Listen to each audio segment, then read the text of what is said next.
तिचं आयुष्य पुढे काय होणार, कसं चालणार. वडील जे त्याच्या प्रेताला कवटाळून रडत होते त्यांचं काय होणार. हे सगळं ऐकून ना असं डोकं असं सुन्न होतं, विचार करण्याची क्षमता बंद होते आपली.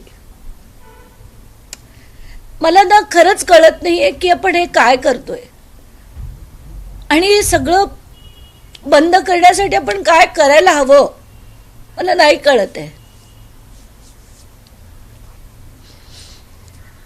आज ते शिक्षकाच्या घरी पण इतकी त्याचे मी सगळे आझाद मैदानचे आंदोलनाचे फोटो बघितले, त्याचे ते व्हिडिओज बघितले. 6 फेब्रुवारीपासून 26 फेब्रुवारीपर्यंत आझाद मैदानला त्यांनी आंदोलन केलं. काय साध्य झालं? तो आझाद मैदान म्हणजे सगळ्यात मोठा डिप्रेसिंग पॉइंट आहे मुंबईचा. कुठून कुठून महाराष्ट्रभरातनं लोक येतात, तिथे आंदोलनं करतात. एक अपेक्षा असते की सरकारने त्या आंदोलनाची नोंद घ्यावी, दखल घ्यावी, काहीतरी कारवाई करावी. पण कुठे कधी काही कारवाई होत नाही. सगळे येतात, त्याच पावलांनी परत जातात. कुठल्याच गोष्टीत कधीच काही कारवाई होत नाही. आणि तसंच याच्या बाबतीत झालं. 2023 मध्ये त्यांनी ते आंदोलन केलं आणि 2 वर्ष काही झालं नाही, म्हणून शेवटी त्याला प्राण द्यावे लागले. आता बास करा. तुमच्या त्या ड्रामामध्ये कोणाला इंटरेस्ट नाहीये. औरंगजेबाची कबर काय, काय झटका काय, मटका काय, हलाल काय, सगळी चर्चा याच्यावर चालते. आणि याच्यावर चर्चा कोण करणार? कायदा सुव्यवस्था कशी जागेवर परत आणणार? हे मृत्यू कसे थांबवणार? ही दहशत कशी थांबवणार? याच्यावर सरकार कधी चर्चा करणार? विरोधी पक्ष कधी चर्चा करणार?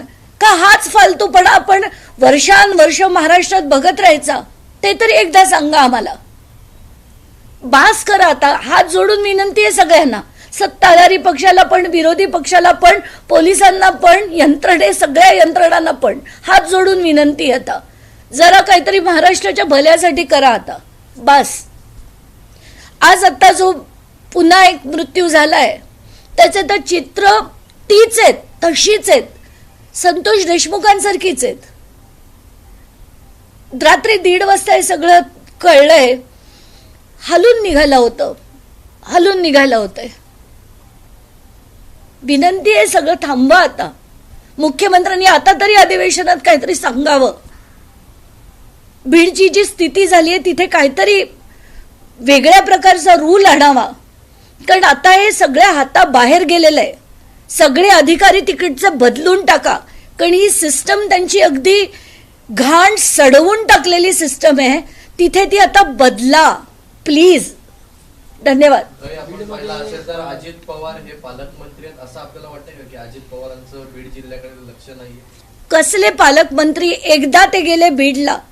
कुठली ते पालकमंत्री पदाचं ते काय करतायत त्यांनी सांगावं. की ही जी सगळी प्रकरणं आहेत, हे जे सगळ्यांचे प्राण गेले, त्यांची नावं तरी माहिती आहेत का पालकमंत्र्यांना? त्याच्यावर काय कारवाई केली, कोणाला निर्देश दिले? ही नुसती पद भूषवायची आहे, त्यांना कोणालाही काम करायचं नाहीये. आणि एकदा जाऊन आले बीडला, त्याच्यानंतर आपण एक चकार शब्द त्यांच्याकडनं ऐकलेला नाहीये. आता बीडमध्ये प्रकरण व्हायरल व्हिडिओ होत आहेत, समोर येत आहेत, आणतायत. यापूर्वी सुद्धा असे प्रकार घडत होते, मात्र समोर काय येत नव्हते? राजकीय काही नेत्यांच्या लोकांवरती दहशत होती का लोकांना? आता मी बोलते आणि हे प्रकरण कळतंय की नाही तेवढ्यात आणि एक फोन आलाय एका बाईचा आणि तिच्या मागून कोणतरी बोलत होता. म्हणून मी तिला म्हटलं की तू त्यांना फोन दे. तर ते मुलाचे वडील होते, त्यांना 2 मुलं, ते जिनिंग मिलचं काहीतरी काम करायचे. त्यांनी पैसे उसने घेतले होते त्या एका माजी नगराध्यक्षाकडनं. आणि त्याच्यात कोण हेमंत पिंगळे म्हणून उबाटा गटाचे कोणतरी जिल्हा उपाध्यक्ष होते, त्यांच्याकडनं पैसे घेतले होते. तर एक मुलगा शेवटी त्यांच्या इतक्या जाचाला कंटाळला की तो निघून गेला तिथनं. त्यांच्याकडनं मी माहिती घेत होते. माझं तर डोकं तर सुन्न होत चाललंय. त्यांचा पहिला मुलगा गायब आहे आणि एका मुलाने जीव दिला. ती त्यांनी परत घटना सांगितली. मला कळत नाही की बीडमध्ये चाललंय काय. आणि सगळे आमदार, खासदार, सगळे 2-2 मंत्री काय करत होते तिथे? धनंजय मुंडेंच्या या सगळ्या घटनांमध्ये किती कारणीभूत आहे ते तुम्हाला असं वाटतं? धनंजय मुंडेंची वचक होती? सगळी ही जी घाण आहे ना, ही सगळी घाण करणारे हेच सगळे मंत्री संत्री आहेत, आमदार आहेत. आत्ताच्या घटकेला हे जे मी तिसरं प्रकरण तुम्हाला सांगते ना, हे पण हे कराडचे सगळे साथीदार होते असं त्यांच्या वडिलांचं म्हणणं आहे. तर मला खरंच कळत नाही. आणि रोज याच बातम्या ऐकून ना डोकं तर बधीर झालंय, बधीर. नाही, पण संतोष देशमुख प्रकरणानंतर यंत्रणा असतील, पोलीस यंत्रणा असतील, गृह खातं असेल, गृह मंत्रालय असेल, गृहमंत्री असतील, काहीतरी बदल अपेक्षित होता, काहीतरी जरा अपेक्षित, सगळंच अपयशी ठरलं. बघा ना तुम्ही, 3च महिना अख्खा महाराष्ट्र हलून निघालाय आणि त्याच्यात काल रात्री असा प्रकार घडतोय, पुन्हा घडतोय.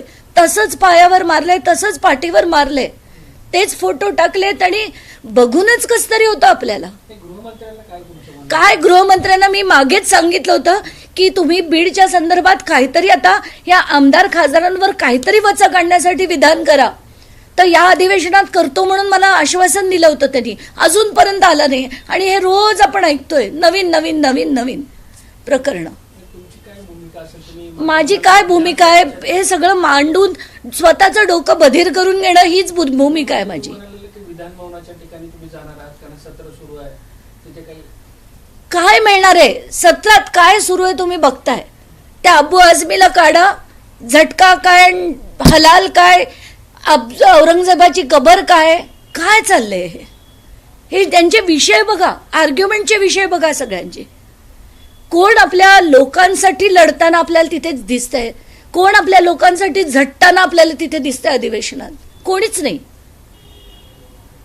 चला धन्यवाद, प्लीज काहीतरी करा अशी सगळ्यांना विनंती. घटना घडत आहे आता. शरद पवार यांना बीडमधल्या घटनांविषयी त्यांना चिंता वाटते, शरद पवार चिंता व्यक्त करते, घटना वाढते त्याच्याविषयी. आता त्यांना देखील मी काय म्हणू मला कळत नाहीये.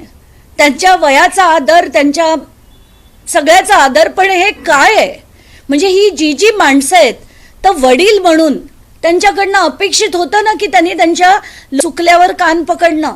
तर ते काय म्हणाले होते मागच्या वेळेस की धनंजय मुंडेला आम्ही अनेक वेळा पाठीशी घातलं.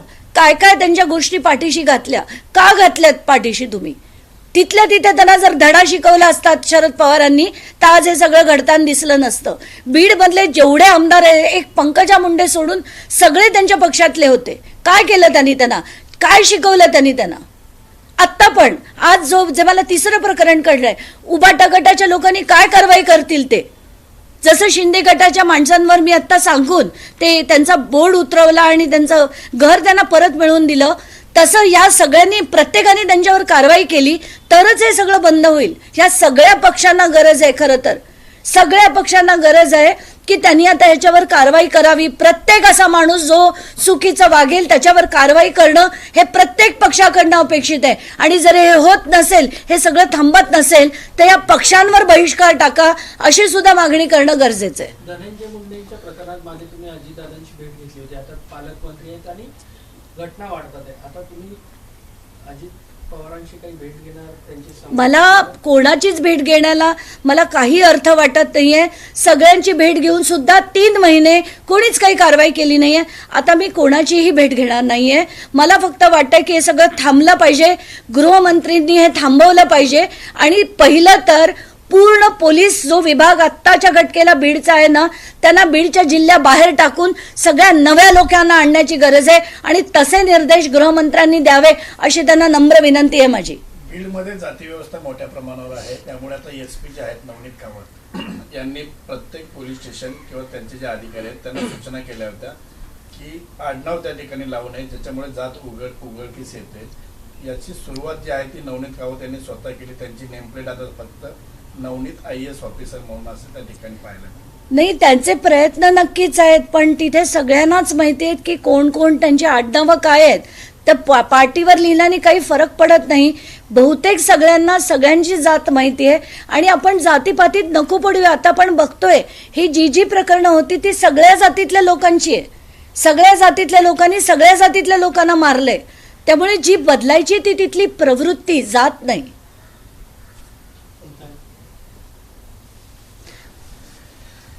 डोकं रे बधीर होतं, रोज बधीर होते.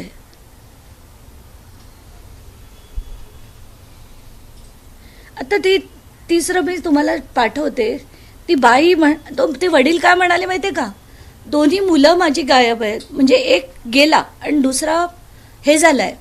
तर आता घरी तुम्ही विचार करा ताई की मी माझी बायको, 2 सुना आणि त्यांची 2-2 4 मुलं मी एकटा कसं सांभाळणार. हॉरिबल म्हणजे हॉरिबल चाललंय. आणि फोन घेऊन घेऊन ना मला डिप्रेशन येते आता. ए प्लीज रेकॉर्ड नका करू. हे बंद कर, लाईट बंद.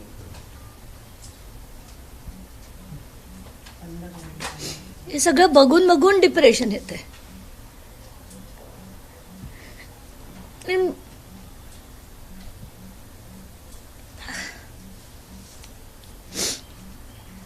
हा फोन केला प्रेस कॉन्फरन्स. नमस्कार, बोला ना. हा बोला ना. हा बोला ना. हा मी विचारतो त्यांना कुठे पोहोचले ते पिक करतो.